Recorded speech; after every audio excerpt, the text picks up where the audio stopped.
Expecting the news from Balmoral that she's having treatment or that indeed they are unable to help Her Majesty anymore.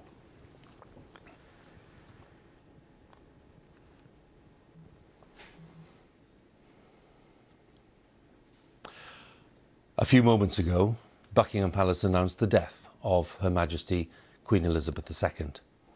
The Palace has just issued this statement. It says the Queen died peacefully at Balmoral this afternoon. The King and the Queen Consort will remain at Balmoral this evening and will return to London tomorrow. Within the past few minutes, Buckingham Palace has announced the death of Her Majesty Queen Elizabeth II. To recap on the statement, the Queen died peacefully at Balmoral this afternoon. The King, that is Charles, and the Queen Consort will remain at Balmoral this evening and will return to London tomorrow.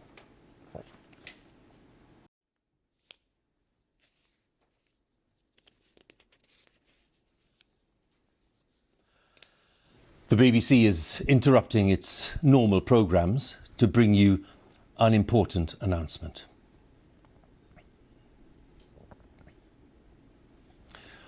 This is BBC News from London. Buckingham Palace has announced the death of Her Majesty Queen Elizabeth II. In a statement, the Palace said the Queen died peacefully at Balmoral this afternoon. The King and the Queen Consort will remain at Balmoral this evening and will return to London tomorrow.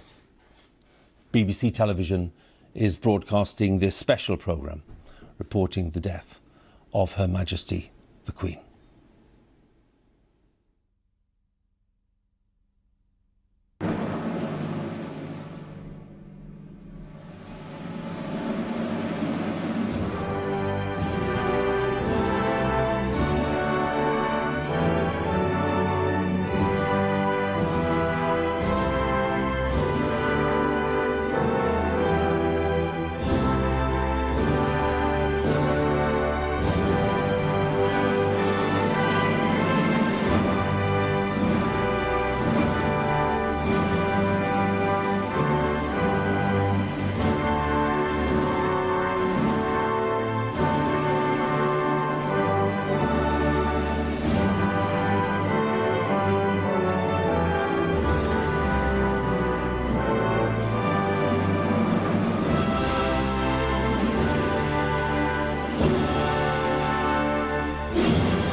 Within the past few minutes, Buckingham Palace released the formal statement.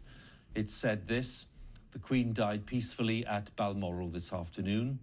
The King and the Queen Consort will remain at Balmoral this evening and will return to London tomorrow. That is the brief statement stating the events of the past hour or so and the fact of the Queen's death at the age of 96 after the longest reign in the history of the United Kingdom. And Nicholas Witchell, our royal correspondent, is with us. By now, Nick, of course, this news will be around the world. And that is why we are seeing, of course, responses from countries as far afield as Japan and the United States, and of course European countries, the European Union. Those tributes will come in. But for the people of the UK, we mentioned earlier that of course we were thinking about the impact on the royal family. Let's dwell then on the impact on the people of the United Kingdom, for whom the Queen has been this symbol, not just of authority, but a symbol of real solidity and of consistency over the years. Taking that symbol away, albeit with a new monarch, King Charles III, who's a very familiar figure, but taking that symbol away will have an effect on people's lives, even those who are not dedicated monarchists. It is a huge loss, and I think many people will find it disorientating, the feeling that this person who has been such a constant presence in the background of their lives, that this person is no longer there.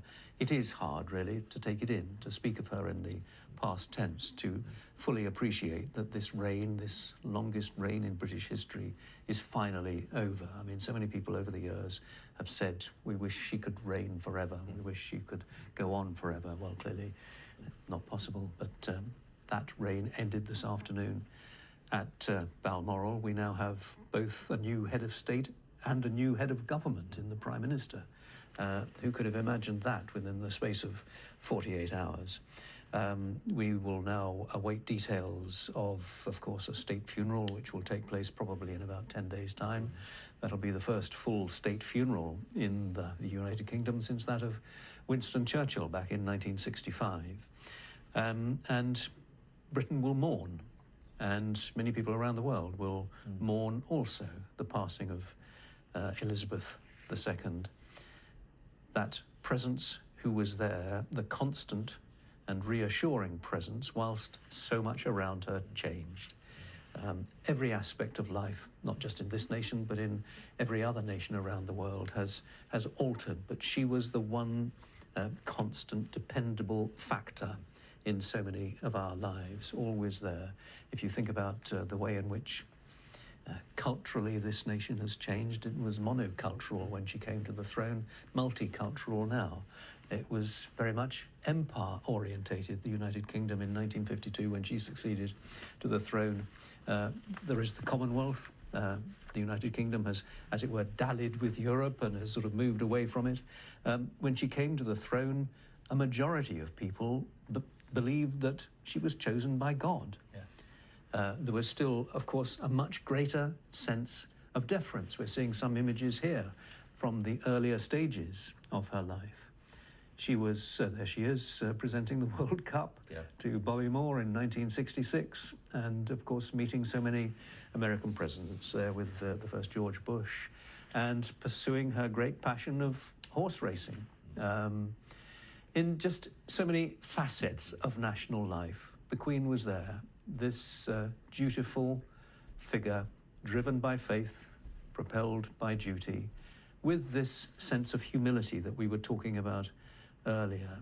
She was down to earth and straightforward, and as I said, she never let it go to her head. She realized that she was there by an accident of birth, and that she needed to win the trust and respect of her people, and that perhaps is something that not every member of her family has fully appreciated. Well, she did, in the same way that her father did, and in the same way I think that Charles has also appreciated that, because he has worked so hard. Prince Charles, you know, been a few controversies and difficulties for him, but he has set out during his time as Prince of Wales to win the respect of people and to show that he is worthy of the office and the position to which he has now succeeded. There he is with his mother. He is now mourning the loss of that mother and the loss of the Queen as he becomes king. Now, we must assume that the Prime Minister, Liz Truss, has not, as it were, jumped the gun in naming him as King Charles III. It's not been confirmed by Buckingham Palace, but we must assume that that is correct. Just as you speak, think your timing is impeccable. Clarence House has literally, in the last couple of seconds, confirmed that it is King Charles III. So, well done on prompting that. Very good. Very good. So it is King Charles III, that's official. And I'm just going to interrupt a second, Nick, if I may, because Boris Johnson, who of course was Prime Minister until just a few days ago, has issued this statement. It's fairly lengthy, but I'm going to just read through it because well, you'll understand why. This is our country's saddest day, says Boris Johnson. In the hearts of every one of us, there is an ache at the passing of our Queen, a deep and personal sense of loss, far more intense perhaps than we expected. In these first grim moments since the news, I know that millions and millions of people have been pausing whatever they've been doing to think about Queen Elizabeth and about the bright and shining light that has finally gone out. These are the words of Boris Johnson. She seemed so timeless, he says, and so wonderful that I'm afraid we've come to believe, like children, that she would just go on and on. And Mr. Johnson says, wave after wave of grief is rolling across the world, from Balmoral, where our thoughts are with all the royal family, and breaking far beyond this country and throughout the great Commonwealth of Nations that she so cherished, and which cherished her in return. As is so natural with human beings, it is only when we face the reality of our loss that we truly understand what has gone. And it is only really now that we grasp how much she meant for us, how much she did for us, how much she loved us. Boris Johnson continues, as we think of the void that she leaves, we understand the vital role that she played, selflessly and calmly embodying the continuity and unity of our country. We think of her deep vision, her wisdom, her historic understanding, her seemingly inexhaustible but understated sense of duty. Relentless though her diary must have felt, she never once let it show. And to tens of thousands of events, great and small, she brought her smile and her warmth and her gentle humour. For an unrivalled 70 years, she spread that magic throughout her kingdom. And then Boris Johnson ends his tribute like this. This is our country's saddest day because she had a unique and simple power to make us happy. And that is why we loved her. That is why we grieve for Elizabeth the Great, the longest serving and in many ways the finest monarch in our history. It was one of her best achievements that she not only modernized the constitutional monarchy, but produced an heir to her throne who will amply do justice to her legacy and whose own sense of duty is in the best traditions of his mother and his country. Though our voices may still be choked with sadness, we can say with confidence the words not heard in this country for more than 7 decades. God save the King. The words of Boris Johnson, the Prime Minister until a couple of days ago, and I'm bound to ask Nicholas Witchell, who's with me, that is quite a contrast to the tribute, the neat and elegant and sincere tribute that the Prime Minister paid, but that is of a different order, isn't it? There is real feeling, isn't there? There is resonance in the words from Boris Johnson. He has clearly thought about that a great deal. Yes, she seemed so timeless, he says, and that I think is what a lot of us will be feeling at this moment. And as he rightly says, we've not heard those words for 70 years, God save the King. Well, we have to adjust and get used to the reality of that situation now, because that, sadly, as we mourn the passing of the Queen, we accept that the head of state is now the King. But yes, Boris Johnson, I think, capturing in those few hundred words what so many people, so many people will be feeling just right now. Somebody sent a message to me now that, you know, lots of people feel they've lost a parent. And that is the nature of monarchy. It reminds us, because we get to know the monarch almost as though she's a personal friend. And when she goes, it's like losing somebody, and it echoes a loss in one's own family. And I think that those people gathering now outside Buckingham Palace, each of them with their own personal thoughts, they've come for myriad reasons. And a head of state has to encompass myriad people with myriad thoughts. And Elizabeth II did that. And now the new king must take on that responsibility and be the figurehead around which the political process will, of course, dance. Alistair, thank you very much indeed. Well, obviously we're getting reaction from political leaders, not just here, but throughout the world. I believe that we are about to hear, or shortly to hear, from the Labour leader, Sir Keir Starmer. We heard not too very long ago from the Prime Minister, the new Prime Minister, Liz Truss, in Downing Street, who reflected upon the fact that just 2 days ago she was at Balmoral with Her Majesty the Queen, discussing becoming the 15th Prime Minister under Queen Elizabeth's reign. And 2 days later, she was paying tribute to her on behalf of the nation, expressing how devastated she was, and that what a personal inspiration Her Majesty had been to Liz Truss in particular. He's waited all this time to become king. He's been a dutiful son, a dutiful heir in the system that we inhabit in this country, and now we're going to see what he can do as king at a time when you've predicted and others have predicted that the monarchy will be more and more questioned. The institution will become more and more questioned here. Max, Christian, I want to go to CNN correspondent Scott McLean, who's outside Windsor Castle, has been throughout the day. Scott, I know you've been talking to people. What reactions are you hearing now? Hey, Anderson, it's a pretty remarkable scene. I just want to show you quickly. They're actually just trying to clear people out because of the volume of people who have come to lay flowers, and you can see just how many there are here. And I have to tell you, just when the news started to spread outside of the castle, it was an incredible scene. Of course, the flag was lowered to half staff, and then a rainbow appeared from right behind it. It was an unbelievable scene. I wouldn't have believed it had I not seen it with my own eyes. And then people have been coming just to lay flowers. They're actually just trying to move the crowd back right now to the statue at the edge of the road. And she was that most important thing for a monarch. She was someone who unified people. She brought people together. And the challenge for Charles now will be to continue to seek to do the same, particularly at this moment when there are pressures within the United Kingdom against unity.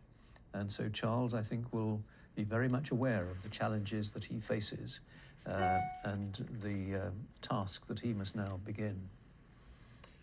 Well, Charles's younger son, Harry, is, we understand, arriving at Balmoral just about now. I think we're expecting the arrival in a few minutes.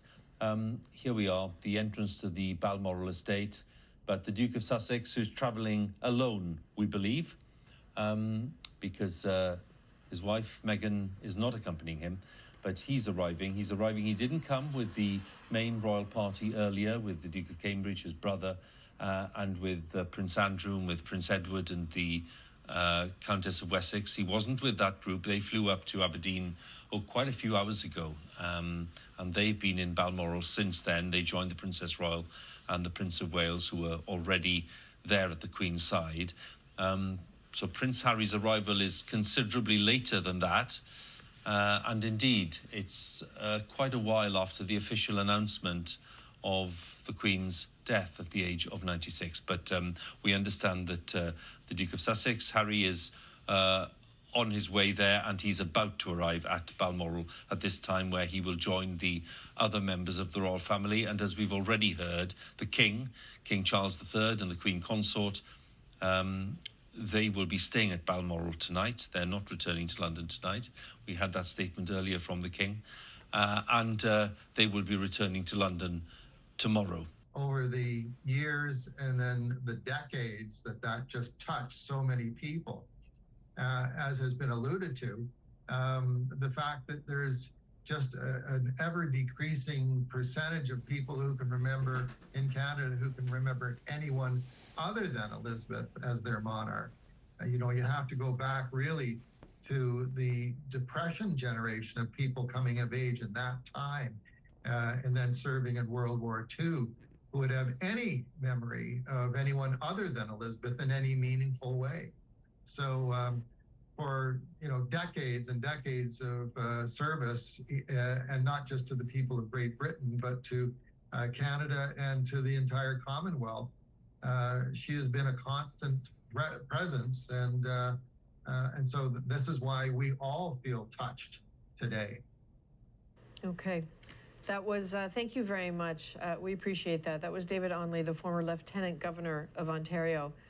I want to bring you some details about what is about to happen here. So we now know that Prince Charles is now officially known as King Charles III. He could have chosen any one of his names, Charles, Philip, Arthur, George.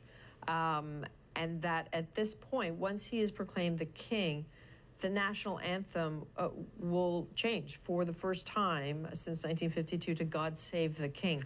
There are more details like that will be emerging over the course of the next few days. None of these are a surprise per se. That doesn't mean they aren't a little bit jarring, because they are different from the world most of us have come to know. So for some of those changes and some of the latest details, I'd like you to hear from Arthi Paul right now. Arthi? Yes, Adrian, you know, part of this sort of carefully constructed plan and protocol that we're seeing play out right now, it's really been in place, and you've been discussing this for the past 60 years. Some of it, of course, has been tweaked with technology, with the advent of social media, with the way that broadcast has changed, a focus more on the internet instead of radio and television. But certainly we do know that this is an Operation London Bridge. That is what it is called.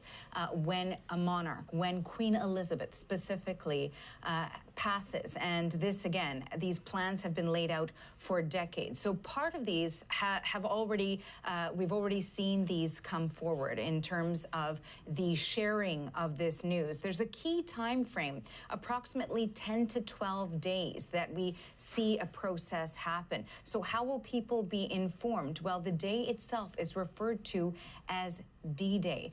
The Queen's private secretary is the one who actually notified UK's Prime Minister, also the Privy Council. That is how that news was shared with these key figures.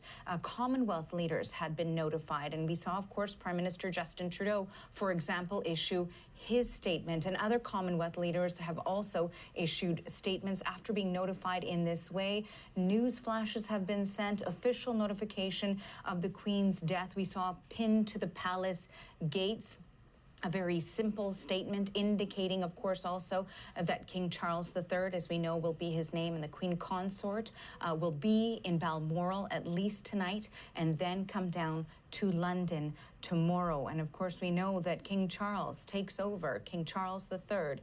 He is now the head of state for the UK and for the Commonwealth. The royal family website publishes a statement. These are all part of what we see happening. In terms of flags being flown at half-mast, that happens across Whitehall. Now, that's a street in London stretching from Trafalgar Square to the Houses of Parliament, a site of the main government offices. And of course, that's something that we've already seen happen across the board. So some of these are steps that we've already seen happen. And part of what we see in terms of this coverage too, that pilots, in fact, also will inform passengers if the news breaks when they are, in fact, in the air. So these are all part of the pieces that have been carefully constructed, choreographed as how people will learn of this news. So we've seen that already. What happens going forward? Well, we know that King Charles III will be coming to London with the Queen Consort. We know that there will be funeral plans that will be made.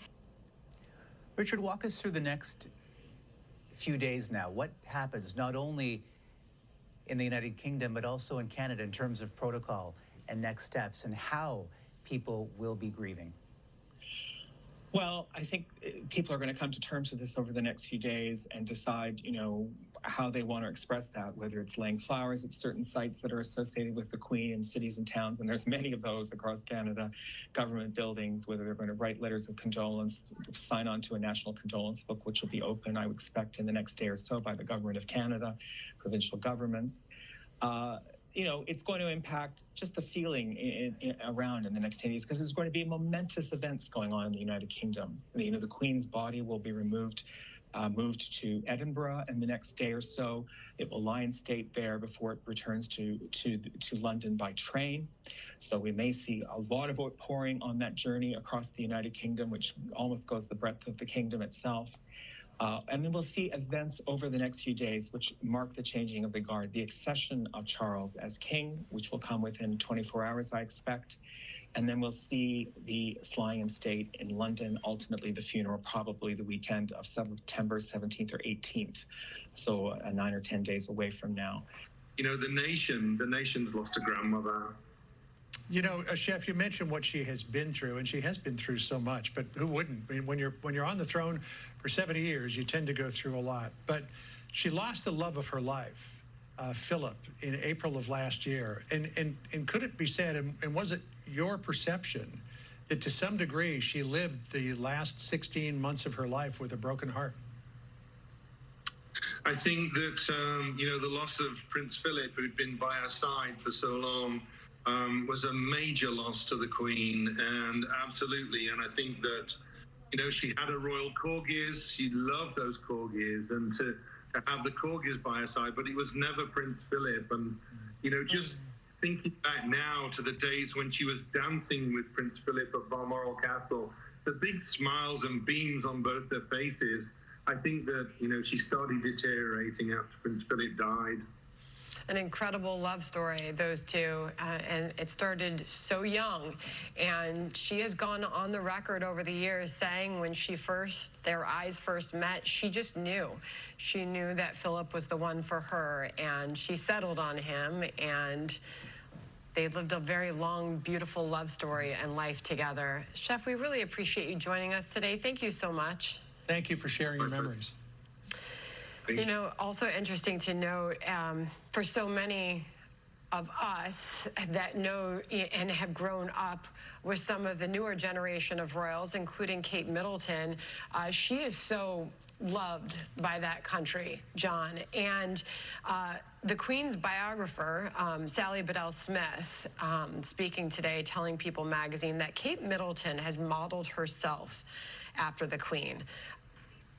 The price we pay for love, that it still gets me in the throat, that statement. She was a very, very pro-American monarch. She loved America. Whenever she had a chance to go on holiday, which was only 3 times in her life, i.e. a holiday where she was not holidaying as the Queen, she went to America each time, to Kentucky. So I think that the way in which, through soft power, she's managed to make our country a major minor one on the world stage is something that we're going to thank her for very greatly. Yes, we are entering a period, certainly a period of mourning in the UK, but a reflection on a life well lived, 96 years old. Let's pause for a moment to give an update to those just joining us. Queen Elizabeth II, Britain's longest-serving monarch, has died at the age of 96. Buckingham Palace posting a statement that reads in part, "The Queen died peacefully at Balmoral this afternoon." Her family rushed to be at the Queen's side at Balmoral earlier today after doctors publicly stated that they had become concerned for her health. The Queen reigned for 7 decades through periods of peace and crisis. And now, for the first time in 70 years, the UK has a new monarch. King Charles III, who was chosen to go by that name, the third, the Queen's son, stepping into his new role the moment she passed away. He issued a statement that reads in part, "The death of my beloved mother, Her Majesty the Queen, is a moment of the greatest sadness for me and all members of my family." Let's take a moment now to look back at the Queen's remarkable legacy. Good evening. The reign of the longest-serving monarch in the history of the United Kingdom has come to an end with the death of Queen Elizabeth II. Buckingham Palace made the announcement just after 6:30 this evening. The Queen, who was 96, passed away at Balmoral Castle in Aberdeenshire. Members of the royal family had made the journey there on the news she was gravely ill. The Queen had been a commanding presence in British public life for more than 8 decades, and her eldest son, Charles, at the age of 73, has now become King Charles III. Buckingham Palace had issued this statement. The Queen died peacefully at Balmoral this afternoon. The King and Queen Consort will remain at Balmoral this evening and will return to London tomorrow. Well, in the last hour, His Majesty King Charles III released this statement. "The death of my beloved mother, Her Majesty the Queen, is a moment of the greatest sadness for me and all members of my family. We mourn profoundly the passing of a cherished sovereign and a much-loved mother. I know her loss will be deeply felt throughout the country, the realms and the Commonwealth, and by countless people around the world. During this period of mourning and change, my family and I will be comforted and sustained by our knowledge of the respect and deep affection in which the Queen was so widely held. We mourn profoundly the passing of a cherished sovereign and a much-loved mother. I know her loss will be deeply felt throughout the country, the realms and the Commonwealth, and by countless people around the world. During this period of mourning and change, my family and I will be comforted and sustained by our knowledge of the respect and deep affection in which the Queen was so widely held. I think we're really going to get a sense of that over the coming days. I've been told that the King will be making a national address tomorrow night, a recorded statement, and bells will be tolled across England, I know, tomorrow morning, and then we'll really start to see the period of mourning be visualised, really. We've already got flags at half-staff, but I think people are going to really get a sense of what a shock this is to the nation and the world, because she wasn't just a head of state in the UK, head of state in 15 countries, but also the longest-serving head of state in the world. Yeah, I mean, that's an important thing for people to remember. She has been, her reign began in 1952. 1952. She has been the only constant, really, when it comes to world leaders since then. Christian, she served as monarch for more than 70 years. To a lot of people, the UK and Queen Elizabeth are one and the same. They're synonymous. How deeply do you sense this loss will be felt across the UK? I think very deeply, and I think it's probably the last time in any of our lifetimes and beyond that we will ever see this kind of relationship, to be frank. I think that the 70 years that she's been on the throne transcends just about anything that you could even describe. You cover politics, Jake. This transcends that. There's no such thing as a leader of so many decades in a democratic process. She was a constitutional monarch. She had a democratically elected prime ministers, 15 of them, but she herself stayed above the fray and was the glue, was the maternal, matriarch, was the grandmother, and was the example of service and duty. And those are the words that are forever, associated with her. And I love the way that she shared, I'm sure you did, Martha, that, it left one terribly tired. It resonated with everybody because everybody who's had it would obviously know, she was speaking from the heart. For me, from a personal point of view, the picture sat of her alone at the funeral in St. George's Chapel really was the one most haunting picture. And I think for my generation who saw her in the usual smiling Queen mode, that really will stay with me for the rest of my life. I absolutely adored her. I thought she was wonderful, and it's such a sad loss. But as she said, in the fullness of time, everything changes. It's so true. And she has watched the passing of Philip, of her mother and Margaret, both in the same year, back in 2002. And these were the people that were the core of her life, growing up as a young girl with Margaret, with her mother, the Queen Mom, and her father, King George VI. And as a child, never expected that she would become queen at all until the abdication of Edward and his marriage to Wallis Simpson. I was struck by Liz Truss's words, Neil. I thought they were very beautiful. And I thought, she said that Queen Elizabeth II was the rock on which modern Britain was built. And when you think about those years, back to 1952, and now to 2022, the modern history that spans most of our lives. I think that's a very good way of putting it.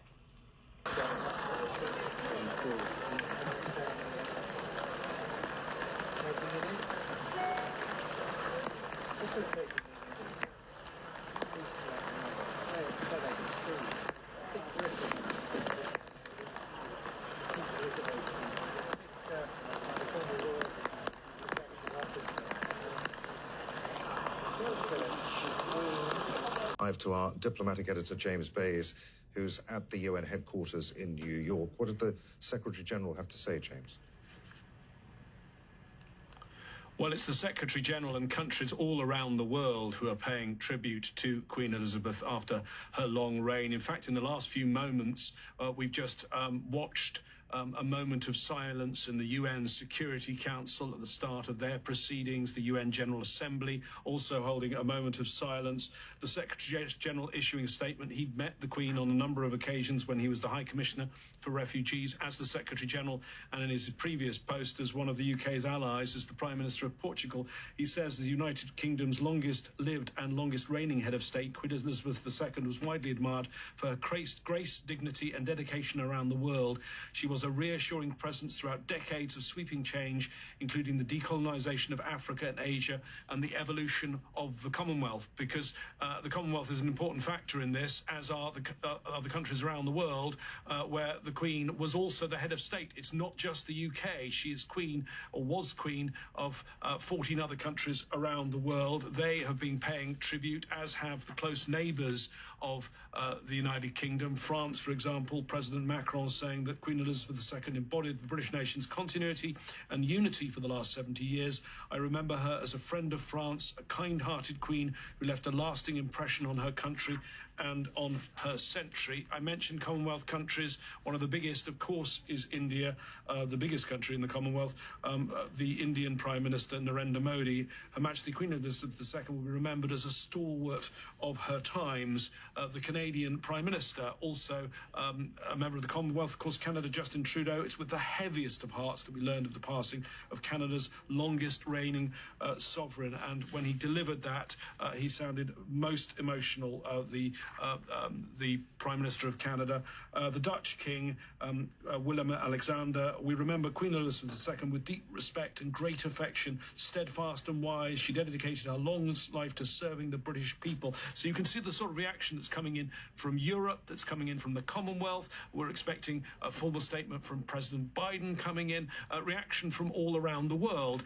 It's worth telling you that diplomatic sources here in New York are telling me that the most likely date for the funeral is not this coming Monday, but the Monday after that, so 11 days from now. Now, the reason diplomatic sources are getting quite involved in finding out the date of the funeral from the British royal family and the British government is because that is going to coincide with the high-level week of the UN General Assembly, when heads of government and heads of state come here every year for that diplomatic procession of them all making speeches and giving their view of the situation in the world. So it looks like that's now going to be a very, very busy week, with most heads of government and heads of state going to pay their tributes at the funeral on the Monday and then coming straight to New York for the high-level week of the UN General Assembly.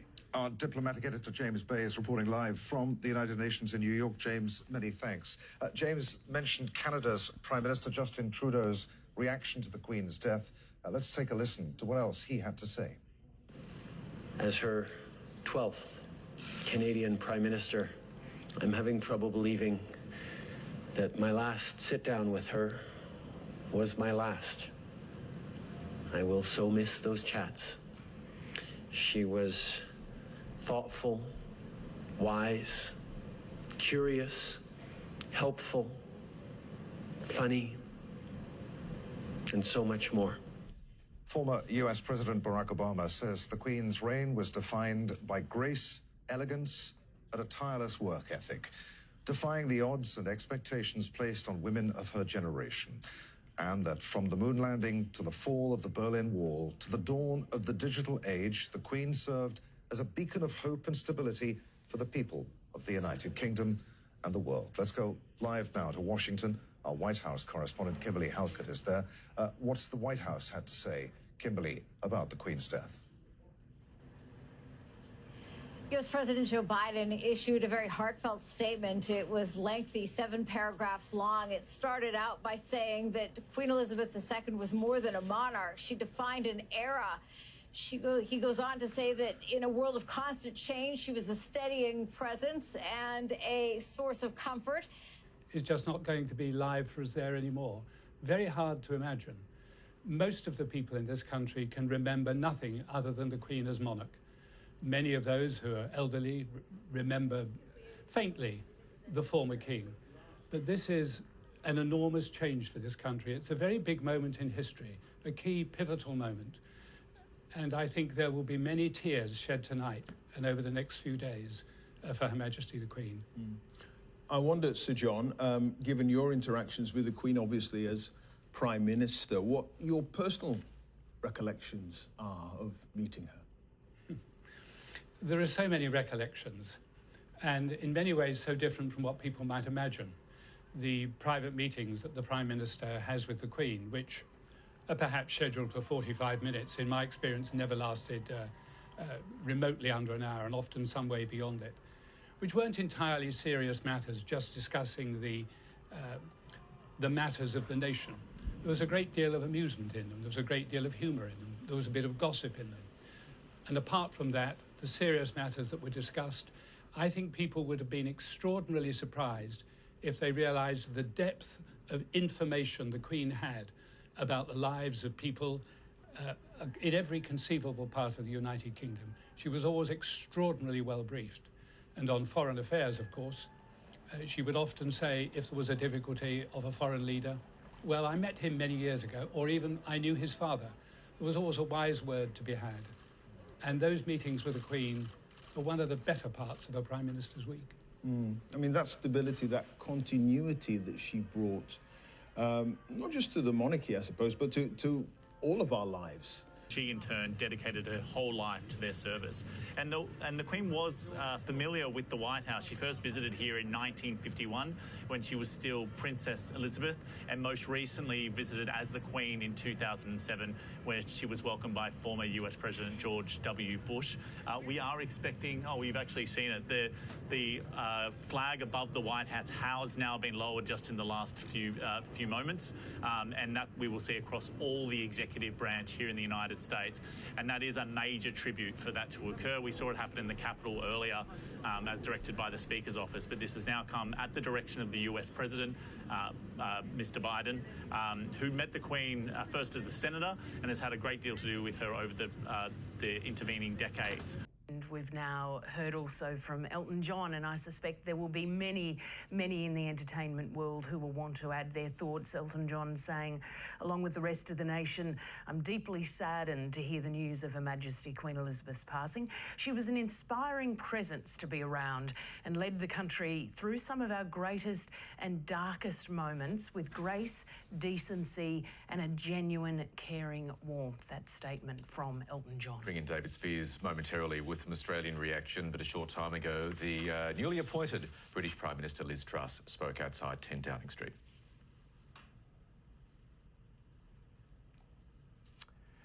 We will bring you Liz Truss as soon as we can. So, David, we do know that the Prime Minister, Anthony Albanese, has put out what is an extremely heartfelt statement, and he would be, of course, like many world leaders, preparing to go to London in 10 or so days' time to attend this funeral. Yes, there are already plans afoot to go to the Shinzo Abe funeral, but I'm not sure what that will now mean for those plans, but no doubt about it, the Prime Minister will want to be there for this state funeral in London, and there's already talk of a separate state funeral in Australia as well. No doubt we'll hear more about that this morning. We'll hear from the Prime Minister as well, I would suspect, in the next hour or so. But we've already received a statement from Anthony Albanese, as you say, a beautifully worded statement in which he pays tribute to Queen Elizabeth II, describes her as a rare and reassuring constant amid rapid change.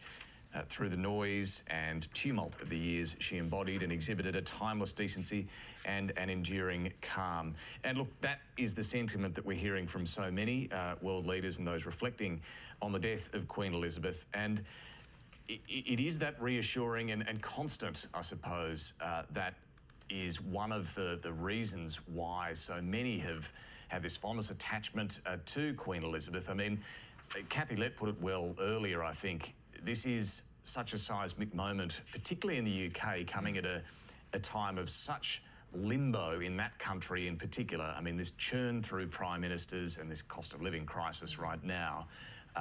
For this to happen it's going to be fascinating to see what the implications are, and we won't know for some time.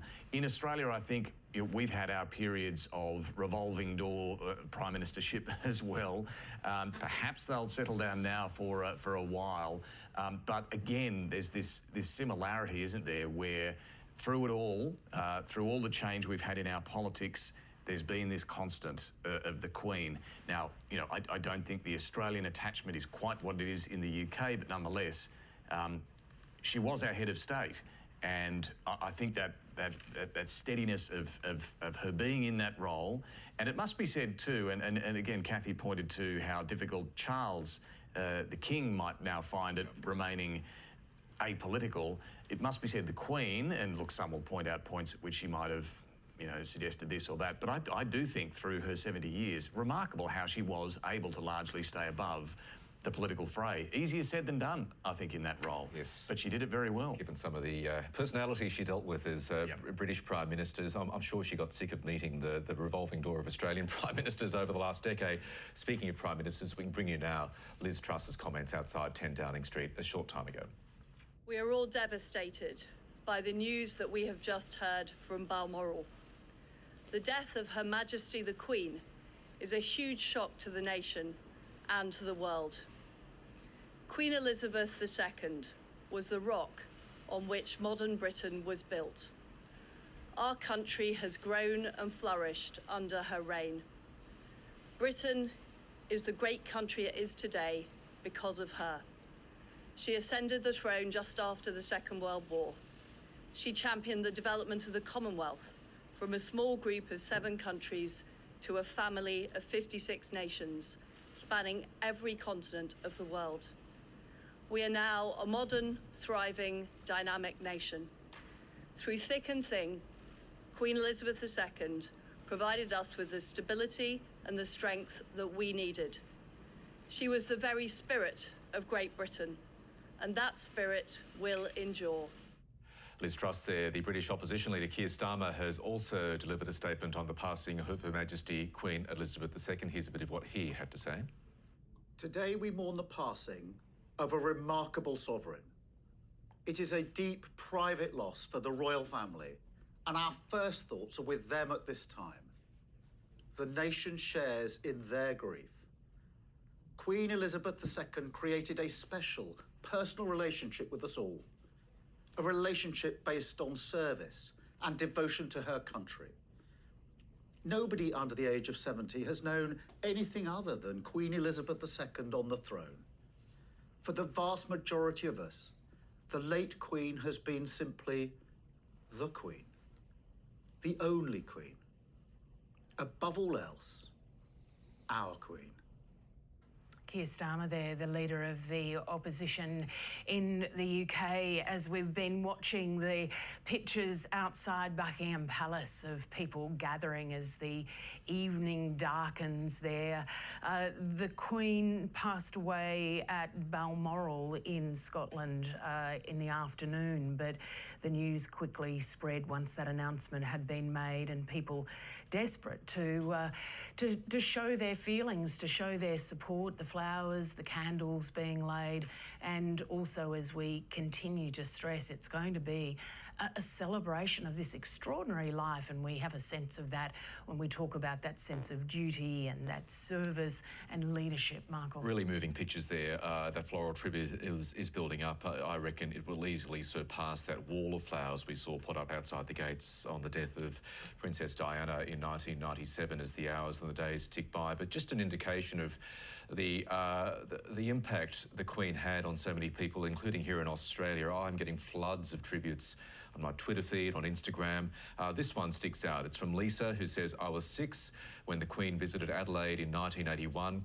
Her car drove past and I still recall her in a pale blue suit and white gloves. As she waved, I could have sworn she was looking at me. It was a small moment I still cherish.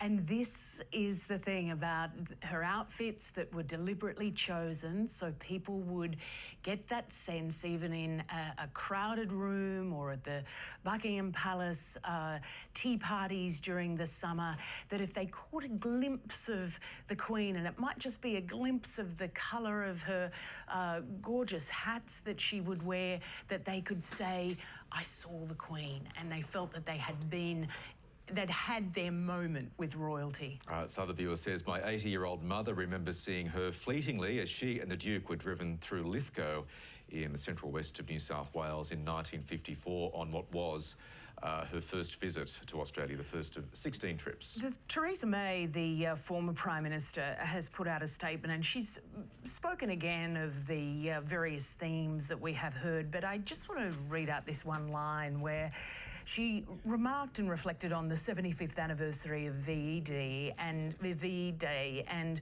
Her Majesty reminded us to never give up, never despair. And it was an address that captured not just the national spirit, but Queen Elizabeth's spirit, a sense of quiet determination. But I think I think it will surpass the mourning for Diana. Really? Yeah. I mean, it is huge. It is just, 70 years looming over British life, looming over the Commonwealth. Really irreplaceable. And it's tough to imagine, but she was thrust into that position. Her reign began when she was only 25 years old, or 26 years old, somewhere in there. How did her style, her leadership style, her queendom evolve over the decades? Well, I think she was very much trained by her father, and she was steadfast, and she understood what her responsibilities were. She understood that she needed to be the light above politics and to be completely apolitical. La reina enfrentó aquel dolor sola y aislada debido a la pandemia. Y así se le vio ese día, seria, triste, vulnerable, pero siempre fuerte, siempre compuesta. Aprendió de sus ancestros reales hasta el hecho de su muerte, que nunca se mostraba el sufrimiento. Vemos a esta hora la señal en directo desde el Palacio de Buckingham en Londres. Ha caído la noche, son las 8:39 en la capital británica. Es la hora del Greenwich Meridian Time. Ahí vemos cómo la gente se ha concentrado y empieza a depositar flores, tal como ocurrió. Esta imagen nos trae a la memoria la muerte de la princesa Lady Di. Este es quizá el funeral más grande que presencia el Reino Unido después de Lady Di, que acaba de cumplir exactamente 25 años de fallecida. No es comparable la magnitud de la muerte de la reina Isabel a la de su esposo, el príncipe de Edimburgo, hace solo un año y medio, o quizá un poco menos. A pesar de todo el respeto que el príncipe consorte inspiraba en la sociedad británica, quizá este evento tan solo tiene un referente próximo, que es el de la muerte de Lady Di. ¿Qué está pasando en las calles? ¿Qué dicen los súbditos? Se lo preguntamos a Tatiana Gordillo. Margarita y televidentes, pues apenas pasaban unos minutos después de confirmarse la muerte de la reina Isabel y, como usted lo dice, se llenó completamente el Palacio de Buckingham. Al menos a sus alrededores ya no cabe un solo ciudadano más. Los londinenses llegaron a rendirle un homenaje a su reina, la reina de muchas de sus generaciones. No solamente hubo llanto, flores, sino que además ellos aplaudieron la vida de la reina, pero también de una manera muy sentida entonaron el himno británico, que entre otras cosas, a partir de ahora, sus primeras estrofas ya no dirán de Queen, sino de King, porque Inglaterra tendrá ahora un rey. Llanto, flores, tristeza, esto es lo que se respira a las afueras del Palacio de Buckingham, que se llenó del pueblo británico a los pocos minutos de enterarse de la muerte de la reina Isabel.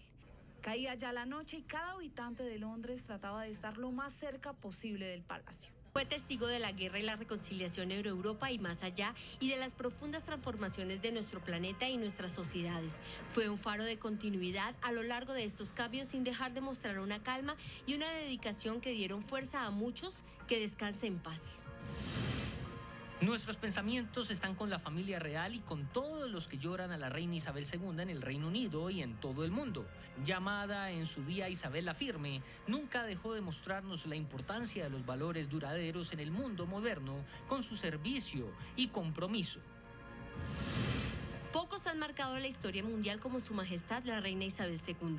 Su inquebrantable compromiso con el deber y el servicio fue un ejemplo para todos. El mundo está de luto con su pueblo en el Reino Unido y más allá. Fue realmente la Reina Isabel la Grande. Que descanse en paz.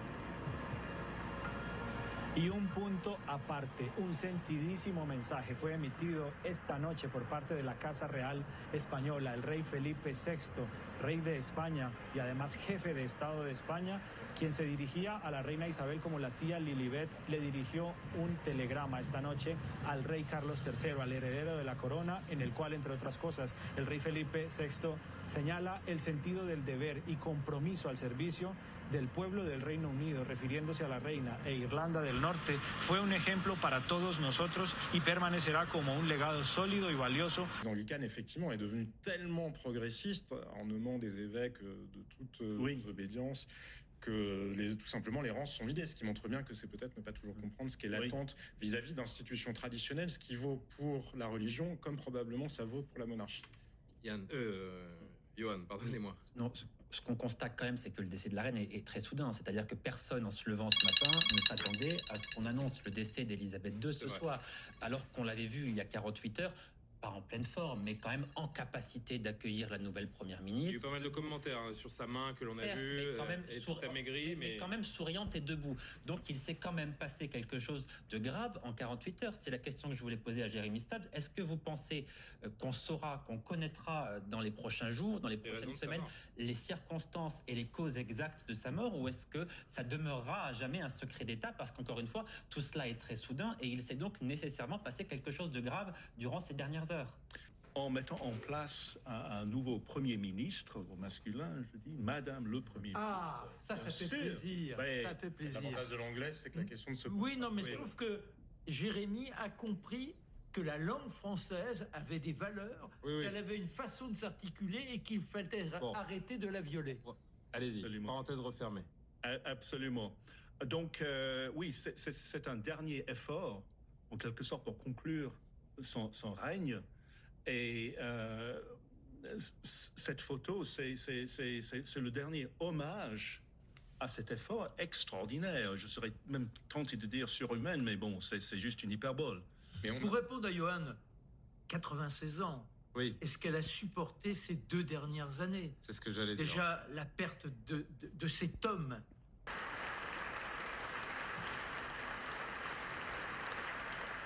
It remains a great pleasure and honour to serve you as head of the Commonwealth and to observe with pride and satisfaction that this is a flourishing network.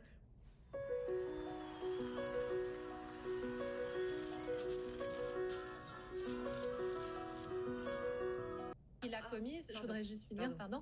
Et c'est vrai que du coup, ce goût pour la virilité, elle l'avait gardé. Et je voudrais juste rajouter, parce que j'ai trouvé ce que disait Louise sur la reine rock est tellement vrai, c'est qu'en fait, on la voit en fichu, en barbour, en bottes, mais elle a réussi à devenir une icône de la pop culture. Et ça, c'est quand même génial d'arriver à avoir ce look-là. Et quand on dit c'était une reine punk, c'était au sens propre, puisque le slogan des punks No Future a été fait dans une chanson qui était critique envers la reine Elisabeth. Donc au départ, c'était vraiment une agression contre la reine Elisabeth et qui est devenue un de ses titres de gloire. Parce que selon un système qui tient absolument pas la route, 20 shillings égale 1 pound, 12 pence égale 1 shilling, ça t'a s'arraché les cheveux. En 1971, ils sont passés lors du Decimal Day au système décimal. Ça avait été donc le gros changement monétaire.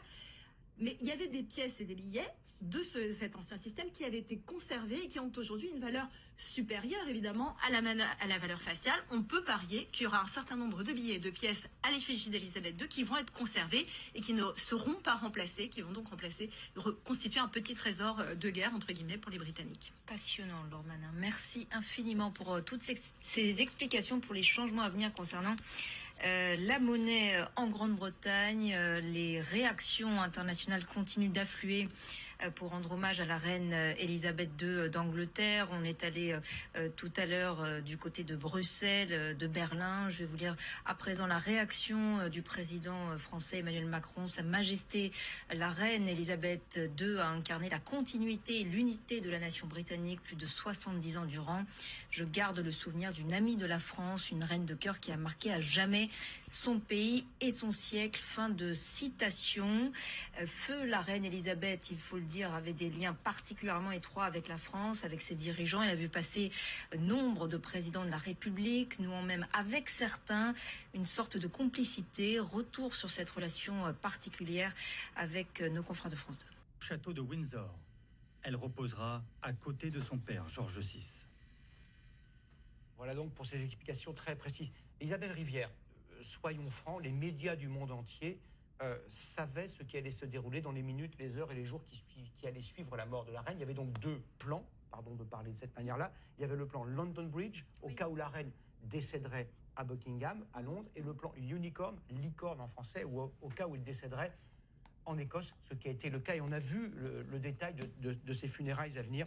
Ça va être très codifié. Et donc, on peut penser que des millions de Britanniques vont aller le long de ce parcours pour aller saluer une dernière fois leur souveraine. Oui, il est tout à fait probable, enfin, il est même certain que si le trajet s'effectue bien en train comme prévu, pour ramener la dépouille de la reine à Londres dans quelques jours, eh bien, les Britanniques vont se masser tout au long le long des voies pour lui rendre hommage. Dans ces cas-là, le train royal, ce sera probablement le train royal qui abritera le cercueil. Le train royal roule à toute petite allure. Ανέφερε ο επικεφαλής της Ευρωπαϊκής Διπλωματίας, Ζωζέπ Μπορέλ. Έξω από το Buckingham είναι συγκεντρωμένο πλήθος. Οι περισσότεροι από αυτούς φωνάζουν «Long live the King», «Ζήτω ο βασιλιάς», «Βασιλιάς της Αγγλίας».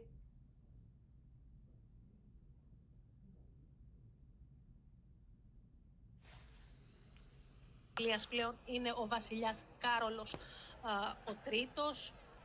Την βαθιά του θλίψη για το θάνατο της βασίλισσας Ελισάβετ εξέφρασε και ο Πάπας Φραγκίσκος, ενώ ο βασιλιάς Φίλιππος της Ισπανίας απέστειλε συλληπιτήριο τηλεγράφημα στην βασιλική οικογένεια.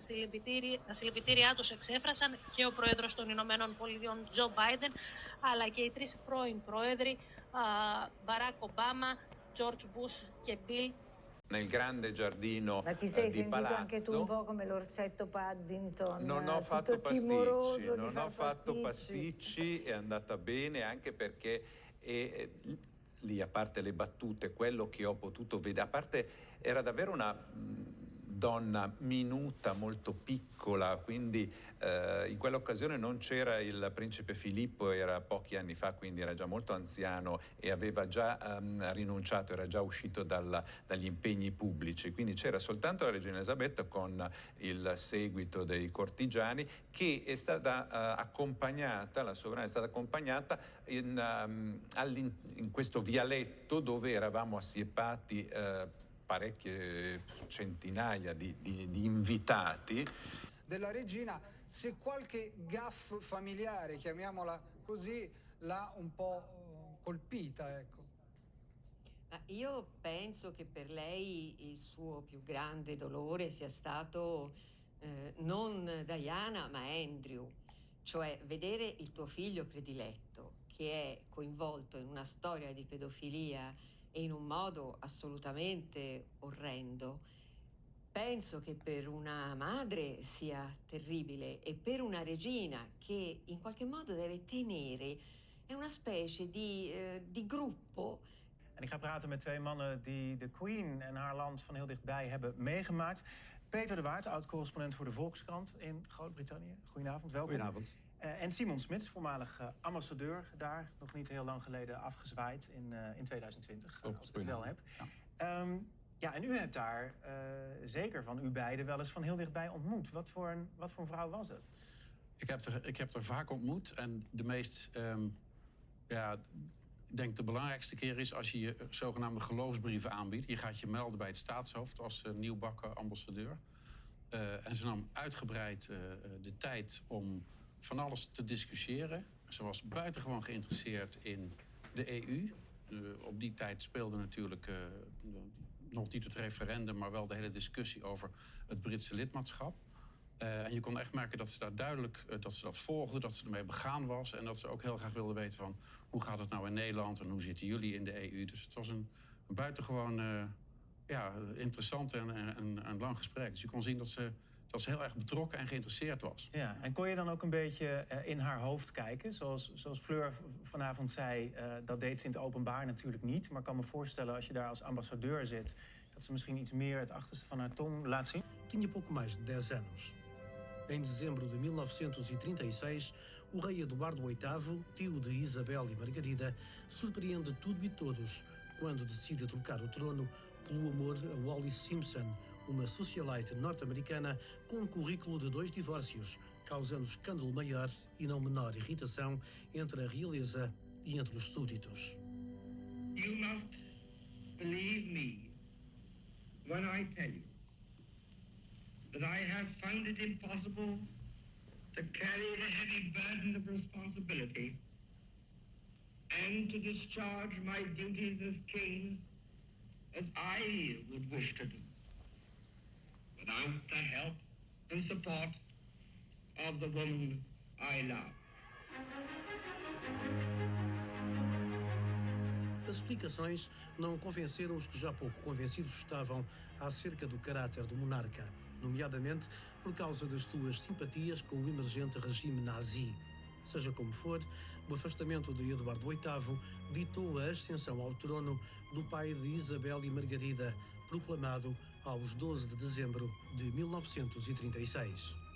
The High and Mighty Prince Albert Frederick Arthur George is now become our own. As we've been hearing, this organisation currently based on the old structure of the British Empire, covering many places, notably in Africa, as we've just been hearing. Wasim Kone from our Africa desk joining us to tell us more about this. And of course, it all began, if I remember rightly, when she was on a holiday in Kenya, when she learned that she actually had become monarch when her father, the king, had passed away. Exactly, that is exactly correct, Mark. Queen Elizabeth, who was a princess at the time, of course, was in Kenya at a hotel called Treetops when she heard that her father, George VI, had passed away. It was her husband, Prince Philip, who broke the news to her, and it was there that she decided to keep Elizabeth as her regnal name, making her Queen Elizabeth II. But her relationship with Africa began long before that trip in 1947.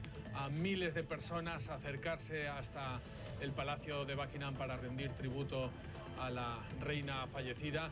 No sé si se puede ver en realidad porque hay poca luz, pero hay detrás de mí miles de personas, todas con los paraguas, que han, bueno, pues se han acercado aquí porque quieren estar un poco más cerca de esta figura que sin duda ha sido histórica, que ha reinado en este país durante 70 años, desde poco después de la Segunda Guerra Mundial hasta estas 2 primeras décadas del siglo XXI.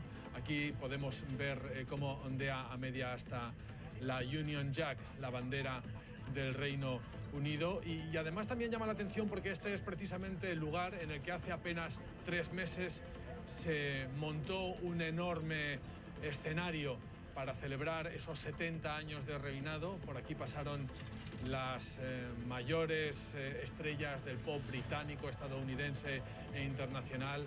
Que su féretro llegue a Londres. La Operación Unicornio es una operación secreta que se diseñó en caso de que la reina muriera en Escocia. Se anticipa la suspensión temporera del Parlamento hasta el funeral y el posterior traslado en un tren de la realeza. La reina podría ser sepultada junto a su esposo Felipe de Edimburgo en el castillo de Windsor. Bueno, y ahora regresamos a Puerto Rico. En el tribunal de Bayamón esta tarde fue acusado un hombre por el asesinato de una mujer en el mes de julio. En la erradicación de cargos salió a relucir que este hombre y su víctima se habían conocido 2 días antes del crimen. Luisa Sotero con los detalles en directo. Dziękujemy bardzo za rozmowę. Dziękujemy tym bardziej, że była prowadzona w niełatwych warunkach. Aleksander Kwaśniewski jest w pociągu w drodze do Kijowa. Życzymy spokojnej i bezpiecznej podróży. Dziękuję bardzo. Dobranoc. Dobranoc. Mamy teraz w scenariuszu kilka minut przerwy na reklamy. Wracamy tuż po nich.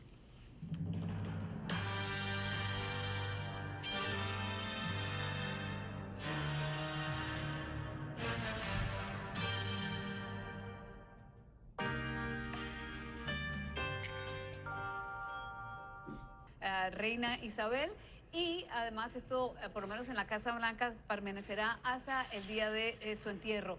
Biden también emitió un comunicado relativamente extenso, admirando la carrera y la vida, la monarquía de la misma reina Isabel. Y aquí está entonces una aparte de lo que dijo precisamente ese comunicado. Parte de ellos dice: en los años por venir esperamos mantener una relación cercana con el rey y la reina consorte.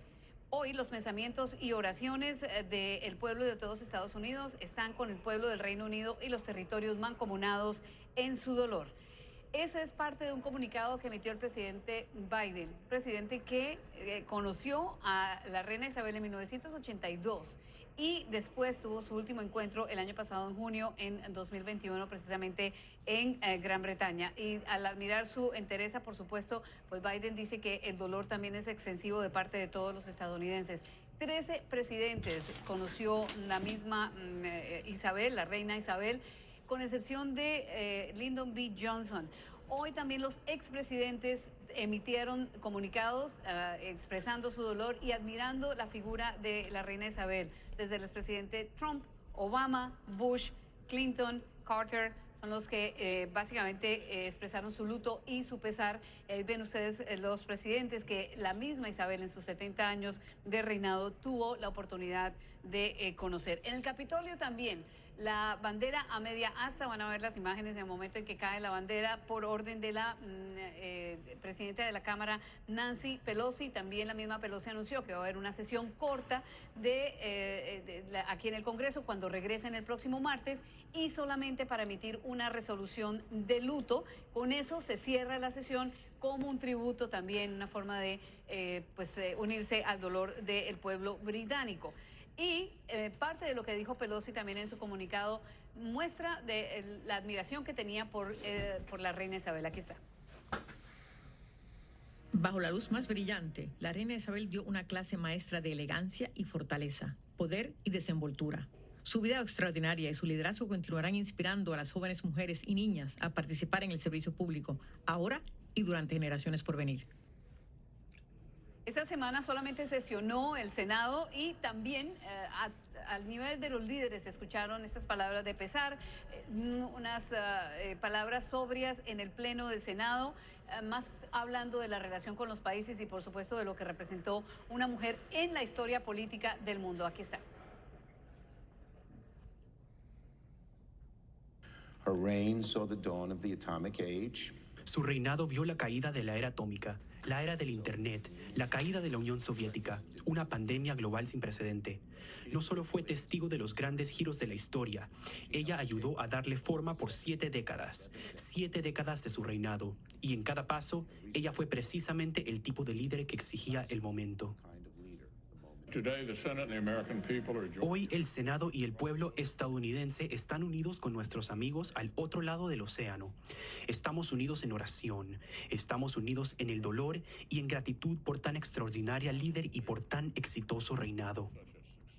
Algunos de estos líderes conocieron directamente a la reina Isabel, otros no, como Chuck Schumer, que indicó simplemente siempre supo de la importancia de la reina como una figura política y una figura también sólida, digamos, durante todas estas décadas. Así que con esa admiración, el Senado cerró sesión muy temprano y van a ver imágenes también de la caída de la bandera a media asta en la embajada británica aquí en Washington, nada más poco después de que se conociera la noticia de la muerte de la reina Isabel II. Parte de lo que pues significa también todo esto que es los tributos que se dan acá de los círculos políticos en Washington, Juan Carlos.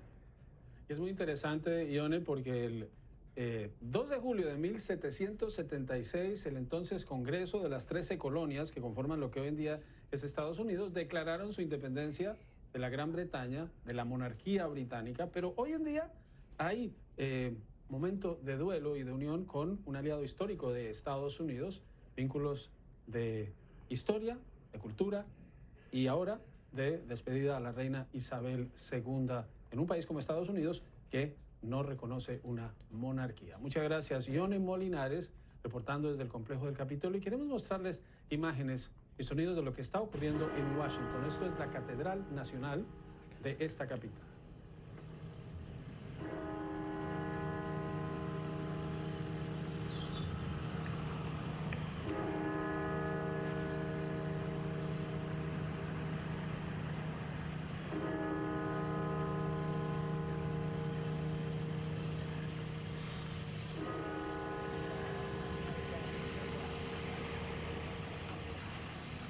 He is heir to the throne of a king who is in his 70s. Yes, yes. I mean, may King Charles III have as long a reign as he can, but it will be a short reign. Comparatively. It has to be. The Queen Mum lived to be 101. Yes. And King Charles is in very good shape. Sure. And he's turning 74 in November. He's very vigorous. But William is the, he's the one who's going to be increasingly in the spotlight. And he is the face of the modern monarchy. Charles will be more of a transitional figure, I think. And so William and Kate, they're coming over here in the beginning of December.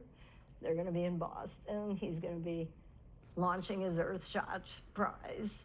Australian hearts go out to the people of the United Kingdom who mourn today, knowing they will feel they have lost part of what makes their nation whole. Sarah Clark is live for us in Brisbane. What more did he say?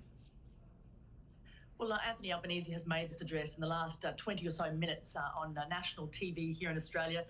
He's addressed the nation. He said we're obviously in mourning for this huge loss. He noted that she has visited Australia 16 times. Her first visit was back in 1954, and this was not long after her coronation. She's also visited every state and territory here in Australia, and as we all know, it's a very large country. So there's huge admiration for the Queen here in Australia. He's noted that he and the Governor-General, David Hurley, will travel to London in coming days. We will have a national memorial. Parliament has been cancelled. He's made a very moving address. He noted that Australian hearts go out to the people of the UK and those across the Commonwealth. He noted that the Queen's words, there was comfort to be found in the words of the Queen, where he said, grief is the price we pay for love. So the people of Australia had a huge soft spot for the Queen. So Australia, of course, is yet another nation in mourning for the loss of the Queen on this Friday. You touched on it briefly there. How will Queen Elizabeth's death go down more broadly in Australia, aside from the politicians and the people at the top? Well, Australia is a constitutional monarchy. The Queen didn't play a day-to-day role in the running of Australia, but she was the representative of Australia through the Constitution. The Governor-General acted on her behalf. You might recall back in 1999, Australia went to a vote on whether or not we stay within the monarchy or we go for a republic, and people voted overwhelmingly to keep the Queen. So she did play a very big part in the lives of Australians. As I mentioned, she visited 16 times. Anthony Albanese noted that she met with 16 prime ministers who consulted with her during her 7 decades of her reign. So Australia is waking up to this very sad news. It's just after 7 a.m. here. So there'll be it'll be a huge loss for many Australians. And as I noted, Parliament has been cancelled, and the Prime Minister will travel to London to meet the King Charles in the coming days. Sarah Clark, thank you very much indeed. Queen Elizabeth II came to the throne on the death of her father in 1952 and became the longest reigning monarch in British history. Andrew Simmons looks back at her life.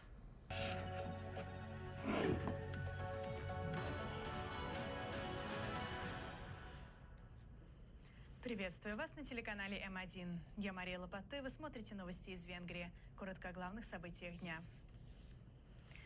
Из-за войны и антироссийских санкций есть опасения, что в Европе не будет достаточной энергии, заявил премьер-министр Виктор Орбан. По его словам, на нашем континенте иссякли источники энергии, что вместе с жесткой инфляцией, вызванной санкциями, может поставить Европу на колени. Премьер добавил, проблема становится все масштабнее, поэтому пора переосмыслить используемые методики. Виктор Орбан подчеркнул, в Венгрии не будет дефицита энергии, газа и электричества хватит на всех. Снятие санкций уменьшило бы инфляцию и цены на энергоносители в 2 раза, заявил Гергей Гуяш на пресс-конференции правительства.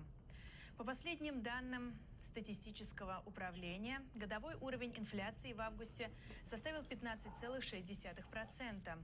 Глава канцелярии премьер-министра в этой связи отметил, инфляция вызвана санкциями и администрацией Брюсселя. И это в очередной раз доказывает, что санкционная политика Брюсселя не оправдала надежд. Правительство начнет экономить на себе, об этом также говорил Георгий Гуяш. По его словам, госучреждениям предписали 20% снижение потребления газа, за исключением больниц и социальных учреждений. Министр отметил, что цена на центральное отопление для бытовых потребителей не изменится, а на дрова будет введена фиксированная цена. Виктор Орбан отреагировал в социальной сети на смерть Елизаветы II. Премьер-министр написал: «Боже, упокой королеву Елизавету II». Президент Каталин Новак, в свою очередь, написала: «Мы прощаемся с женщиной, матерью, королевой и главой европейского государства». «Я была глубоко потрясена», пишет она, узнав, что британская королева скончалась. «Мы прощаемся с одной из самых влиятельных фигур британской и европейской истории XX века с грустью и уважением. Мы, венгры, многому научились у Елизаветы II в вопросе защиты нации и семьи». И это все новости на сегодня. Спасибо за внимание. Смотрите нас завтра в это же самое время. Всего доброго и спокойной ночи.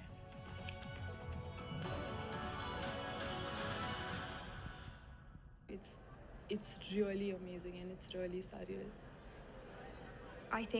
Sie ist auch für junge Menschen ein Vorbild, weil sie eine zeitlose Persönlichkeit ist. Sie erreicht die Herzen jeder Generation. Das sieht man ganz besonders beim Young Leaders Award.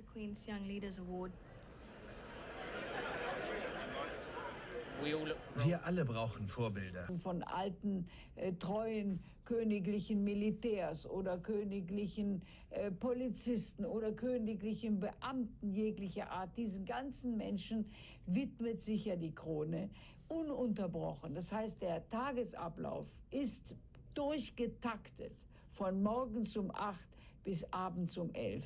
Und dazwischen, wie viel oft man sich die Garderobe umziehen muss, um neu auszusehen, neue Haare, neues Gesicht. Also ständig im Dienst der Menschen unterwegs zu sein. Das wird die Camilla sicher sehr gut machen, denn dieser Schlagmensch ist im Grunde genommen dafür gebaut, für die anderen da zu sein und den Service zu leisten. Das haben die einfach im Blut. Ganz viele Menschen, Fürstin, das sehen wir, pilgern jetzt zum Buckingham Palace, um dort Abschied zu nehmen, um dort nochmal Respekt zu zollen. In den nächsten Tagen werden die Menschen diese Gelegenheit ja auch noch weiter bekommen. Wie ist da jetzt der protokollarische Ablauf? Ja, der protokollarische Ablauf ist natürlich der, dass die Familienmitglieder, die engsten Verwandten, die werden natürlich zur Familie gelassen und werden mit der Familie gemeinsam Zeit verbringen dürfen. Und dann kommen natürlich die ganzen Staatsoberhäupter und natürlich die ganzen Diplomaten, die auch ihre Kondolenzen abgeben wollen beim König und der Königin und auch bei den Enkeln. Also da ist jetzt wirklich ein sehr, sehr straffes Programm angesagt. Und für das Volk ist natürlich auch viel da, weil die können natürlich zum Buckingham Palace gehen und wahrscheinlich wird man auch den Sarg geöffnet haben. Man wird also auch am offenen Sarg vorbeigehen können. Man wird sich in Kondolenzbücher eintragen können. Also man wird hautnah, jeder, der möchte, kann hautnah, und wenn es auch nur am Fernsehschirm ist, aber dann trotzdem hautnah den Abschied von der Königin feiern.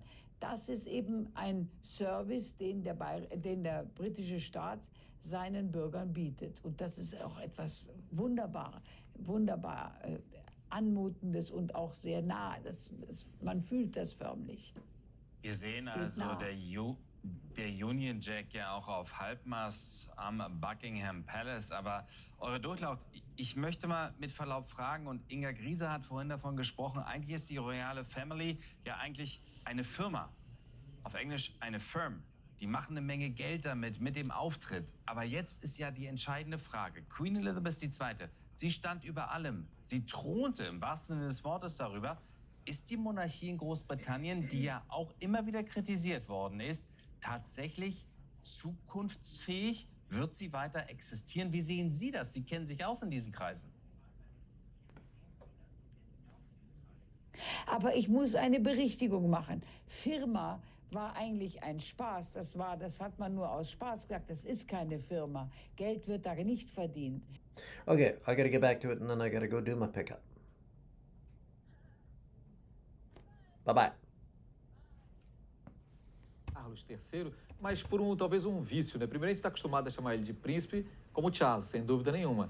Agora, se a gente for lembrar na história britânica, os dois outros reis que tiveram o mesmo nome antes dele, primeiro e segundo, ambos nos livros de história a gente conheceu como Carlos I, ali no século XVII, e depois de um breve período em que o Reino Unido virou uma república, teve o rei Carlos II. Daí agora esse Carlos III ou Charles III. E antes de eu entrar no perfil dele, uma última coisinha que eu queria acrescentar em relação ao que o Gabeira falou da relação com o Brasil, é que na mensagem repassada ontem pela Embaixada do Reino Unido do Brasil para celebrar os 200 anos da nossa independência aqui, citava ali, dando aspas, à Rainha Elizabeth II, ela se lembrando com muito carinho da visita que fez ao Brasil em 1968 e desejando que os dois países seguissem tendo uma parceria profícua para enfrentar os grandes desafios contemporâneos. Sem dúvida, deve ter sido uma das últimas manifestações oficiais da Rainha Elizabeth II, ainda como a chefe de Estado britânica. Agora sim, vamos lá. Charles ou Carlos, vocês escolhem. Agora, Charles III tem 73 anos, terá 74 em novembro.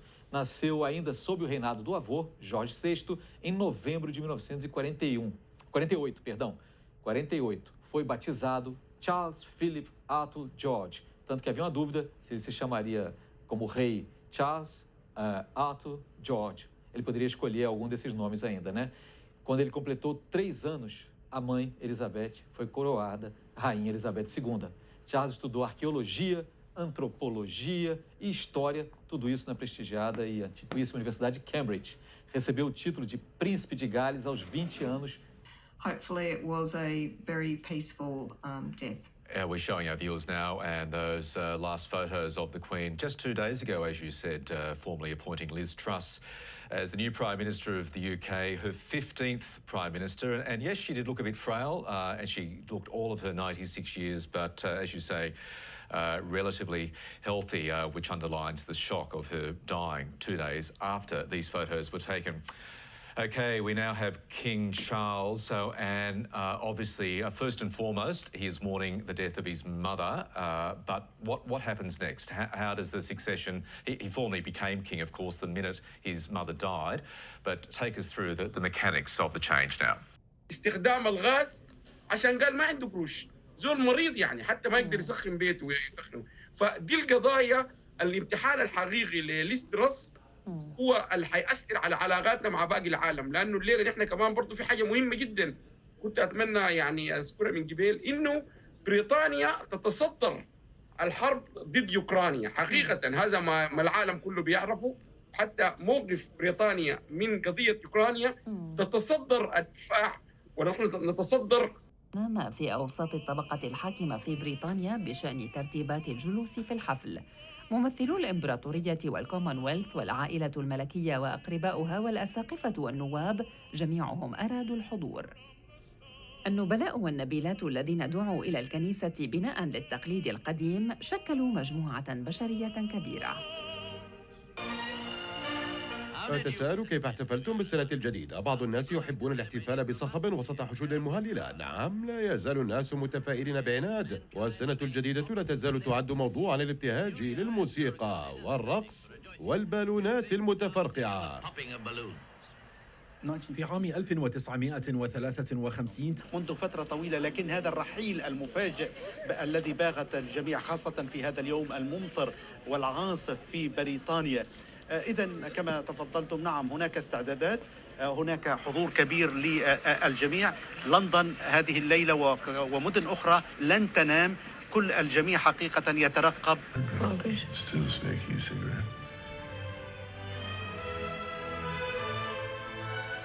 All these were taken by Granny and Freddie, Queen of Greece. Yes.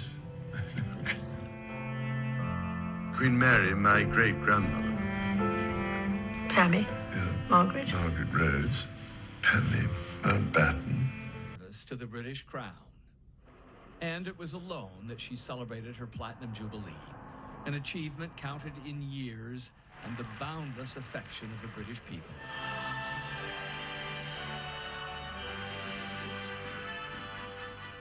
Refusing to give in to issues of health and aging, appearing on the balcony of Buckingham Palace 3 times.